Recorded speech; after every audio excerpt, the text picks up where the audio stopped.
I invented big hair. I know Joan Collins may like to think that she did, but I would fight to the death over this statement. Well, I can hold my hand up with pride and say big hair was Toya.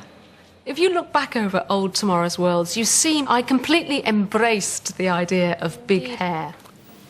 Smells like ordinary orange juice, but it wouldn't fool this torch for a second. My hairdresser at the time said that he wanted my hair to look as if it was a lion's mane, and all I can say is he really succeeded. Right, well, let's just see what it makes of this. The hair starts to get bigger and bigger, and then by the end it was a complete and utter mad lion. Howard, my co-presenter, looks completely normal. Why didn't he say something? So much hairspray was used in most of those 80s hairstyles because they were so big, even for men. Even though it's kind of straight bloke would have quite a lot of hairspray in their hair.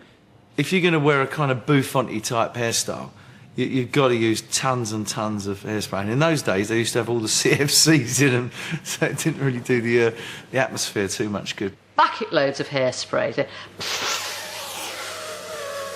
I mean, the ozone layer must have been depleted, you know, by God knows what in that era, because it was just...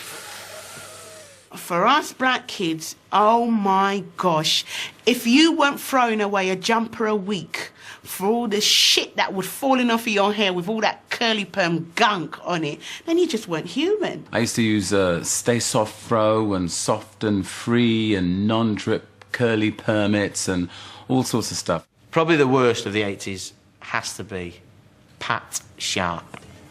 Now, he had hair. Boy, did he have hair. He had a mullet.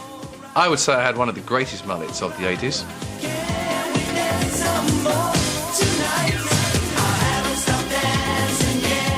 Pat Sharp's hairdo was the absolute worst. I mean, because it was all up here and then sort of split-endy down there. It was very embarrassing to have this hair, but I didn't realise at the time how embarrassing it was until after I cut it off and saw... When I see an old picture of it, it does make me cringe. Pat Sharp's hair should be framed and put in the National History Museum. I would like people in hundreds of years, when they're trying to understand our culture and our times, to use Pat Sharp's hair as a mark. To go, now I think I understand what those people were about. There were lots of guys who copied it, and that was the worst thing. It spawned...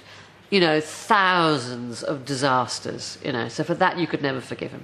The one I really, really used to cringe at was seeing Flock of Seagulls. If I had a photograph of you, or something to remind me,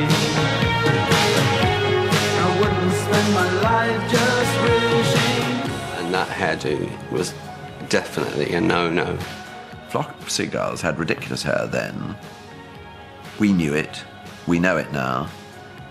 It did several scoops round, and actually, the Seagulls themselves weren't particularly blessed by nature. Lamar from Kajagoogoo, Too Shy Shy, he had the worst hair ever. I remember switching on the TV thinking, what the... The Lamar haircut was ahead of its time.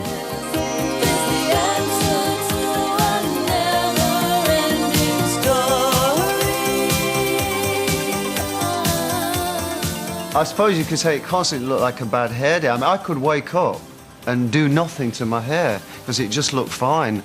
It's the slept-on look. It was all part of the image, and why not? I mean, he got himself noticed because of his hair. Who would have noticed him if it hadn't been for that? I don't think it was just about the hair, you know. I mean, got to give some credit to the old dulcet tones.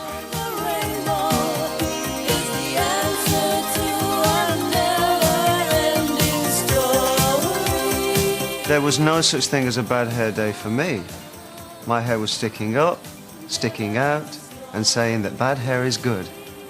And the amazing thing is, thousands of people copied it.